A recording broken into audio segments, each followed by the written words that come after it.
Europe. Europe everywhere speaks of European continental unity. Even though Europe has fought more fratricidal wars than any other continent, or all the continents put together, Europe still speaks of European continental unity. Of course, Africa will unify before Europe, but that's not the point of discussion here this evening. The fact that Europe, with all the fratricidal wars she has fought, can speak of continental unity shows this evolutionary process. Africa, like any other society anywhere in the world, was involved in this same evolutionary process, going from family to tribe to clan to nation to continent. This evolutionary process was interrupted by European imperialism. It came in two forms: slavery and colonialism. First, they took over 300 million, the strongest, out of Africa, and then they divided Africa at the Berlin Conference. So you can see that Africa herself was moving on this evolutionary process. This evolutionary process, which would lead to continental unity, and Africa will still be the first continent unified, was interrupted by European capitalism. Since it was interrupted by European capitalism and evolutionary process, the only way that Africa can unite today is through a revolutionary process aiming at a socialist economy. If capitalism destroyed us, it doesn't make sense to use capitalism to continue with it. We must use the antithesis of capitalism, which of course is socialism. And certainly if the evolutionary process has been interrupted, the only way we can capture the time lost is through a revolutionary process. We state these facts only to let you know that those of us who are revolutionary, Pan-Africanists, is not because we love revolution. It is historically determined, and we have no alternative but to follow history and to use history for the benefit of our people. So this then is the general outlines of Pan-Africanism. So you must not think that Africanism just began. Had Africa been left untrampled by European imperialism, we would have a long time achieved continental unity. Secondly, Pan-Africanism must be seen as a movement, a mass movement. And this mass movement must be properly understood. Africa, of course, because of racism, is belittled everywhere. And many people do not see Africa's constant, underline the word constant, contributions to world civilization. Since the 1940s, Africa has given, even before the 1940s actually, we can go back to the Honorable Marcus Garvey, Africa has given to world political movements a mass character. Africans revolt in masses, never as a vanguard party. If you look at the independence struggle in Africa, it was nothing less than mass. If you look at the struggle in the Caribbean for independence, it was nothing less than mass. And even in the United States of America, the only movement they call a mass movement is our movement. Therefore, this mass character must be properly understood. Pan-Africanism has this mass character. Africans have this mass character in responding. And our responsibility is to bring this mass character together, make it precise so that it can direct its blows at the enemy, hitting him until we knock him down. Therefore, the task of Pan-Africanism is to gather the masses of our people together in the same organization, irrespective of where they find themselves, be it in Europe, be it in the United States, be it in the Caribbean, or be it in Africa. This is the first aspect, then we must understand. Pan-Africanism found its organizational expressions in 1900. Here, a Pan-African conference, here the word conference, was organized by Africans from all over the world.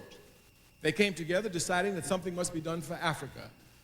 One of the leading organizers of this conference was a man by the name of Henry Sylvester Williams, born in Trinidad, a man whom you should do some history on, a very, very great man. Dr. W.E.B. Du Bois attended the conference, but he was not one of the leaders in 1900. By 1917, 1918, the idea of a necessity for a Pan-African Congress, not conference, Congress, was to be called. But most of the people who did the conference were dead. Henry Sylvester Williams was dead. A lot of them were dead. Du Bois was about the only one who was alive.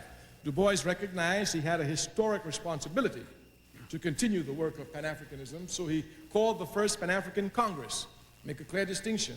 The first one in 1900 was a conference. Du Bois, being intelligent, understanding that a conference is limited and a Congress has more elasticity and can go longer, called it a Pan-African Congress. From the 1990s up until 1945s, we could say seriously, Dr. W.E.B. Du Bois just about single-handedly kept the flame of Pan-Africanism alive. One thing must also be underlined to you. Pan-Africanism was brought into being in its organized form by the Africans outside of Africa. This was done only because of the oppression of Africa. At that time, Africa was under total colonial domination. There could be no political meetings. As a matter of fact, if you had the paper of the Honorable Marcus Garvey, you could go to jail. So the conditions were such that it was difficult for the Africans on the continent to organize. Africans off of the continent, recognizing this, came quickly to fill up that gap. So Pan-Africanism itself was brought to bear by the diaspora. But you must not think that the diaspora brought Pan-Africanism for the diaspora. Not at all. The center of the discussions has always been Africa. This must be properly understood. Some people try to shift it, take it somewhere else, but Africa has always been the focus. Du Bois carried on his congresses up until the 5th Congress in 1945. Because of time, we're just going through them quickly. In 1945, saw the 5th Pan-African Congress. Here, you had Africans born on the continent, in the Caribbean, and Africans, of course, born in Europe and the United States. At this 5th Pan-African Congress, there were 3 co-secretaries, of course, W.E.B. Du Bois, George Padmore of Trinidad, and Kwame Nkrumah of Ghana. So you had an African from the Caribbean, one from the United States, and one from the continent, who were co-secretaries of the 5th Pan-African Congress. The 5th Pan-African Congress is crucial for us. A decision was made there. They said that the final confrontation with colonialism is coming. After all, this is 1945, and you must know that there's negative and positives in everything. I remember once as a young man reading Mein Kampf on an airplane, sitting next to a woman. She said, "What are you doing?" I said, "What do you mean what I'm doing? I'm reading Mein Kampf." "Why are you reading it?" I said, "Well, Hitler is a very important man. He had historical effects on the world, you know." She said, "Well, I'm a Jew." I said, "Have you read it?" She said, "No." I said, "Oh, that's bad." I said, "Have you not read Sun Yat-sen?" She said, "No." I said, "He says the first law of war is to know the enemy. If I were a Jew, I would read everything there is to read on Hitler." Of course. Of course. So, while reading Hitler, she was arguing. I said, "Well, Hitler had some positive effect anyway." She said, "What positive effect did Hitler have?" I said, "Hitler weakened European imperialism. He weakened the British, he weakened the French, he weakened the Portuguese, he weakened the Belgians, and that's how we got independence." And these are facts of life.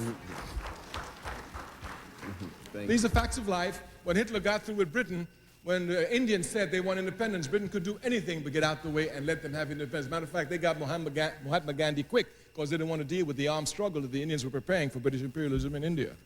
And by the time India was free, well, it was over. China came up. After China, of course, Africa throughout, etc., etc. And by 1960, in 15 short years of the declaration of the 5th Pan-African Congress in 1945, 2/3 of the African continent was independent.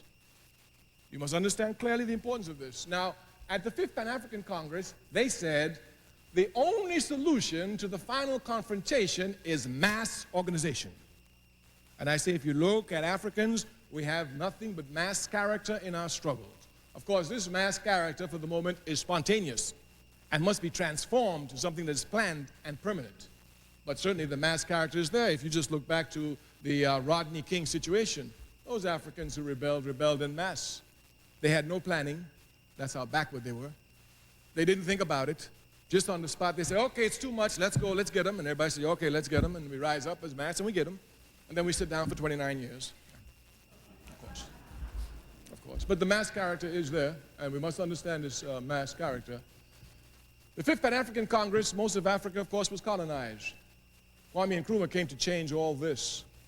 By 1958, he threw the British out of Cape Coast and named it Ghana. And Nkrumah declared before the entire world that the independence of Ghana is meaningless unless it's linked with the entire continent of Africa and its unification and liberty. And Nkrumah made Ghana the base for every movement that fought against colonialism. Mugabe, who's now the head of Zimbabwe, where was he trained? In Ghana. Go and ask all of them. Nkrumah set up freedom schools, teaching how to use arms to go and fight. It was Nkrumah who built the base and pushed Pan-Africanism. He understood that Africa was divided in 1865 at the Berlin Conference, and that we cannot accept divisions imposed upon us by our enemy. Africa is one, we must unify her. This has been the task. Of course, since Nkrumah, the movement picked up. The independence of Guinea came in the same 1958, later that year, and with Sekou Touré and Kwame Nkrumah, the movement really coalesced force. The Pan-African movement, of course, was not going to be left alone. Imperialism would seek to divide it. That's their job. Sekou Touré says, if the enemy is not doing anything against you, that's because you're not doing anything. Of course. Matter of fact, when they're not doing anything against me, I get scared. What am I doing wrong? So their job was to divide, and if you will look, they divided the Pan-African movement in what was called the Casablanca bloc and the Monrovia bloc, the revolutionaries and the reactionaries, to put it in one simple word. Of course, the Casablanca group included the fighting forces in Algeria, the FLN, which the other African states refused to recognize. Of course, Nasser had to be in it. Of course, Nkrumah. Of course, Sékou Touré, Tunisia. And of course, Mohammed V in Morocco, who had just waged serious war to get independence away from the French. The other group was called the moderate group, and they were all made up of reactionaries and scum of our race who didn't want African unity and raise a million problems and sabotage it and work for imperialism against the interests of their people, and that still continues today. I always say one of the weaknesses of the African Revolution is that we are the only people who allow our enemies to strut with impunity amongst us. It's only because of our weakness. It's only because of our weakness. Only because of our weakness.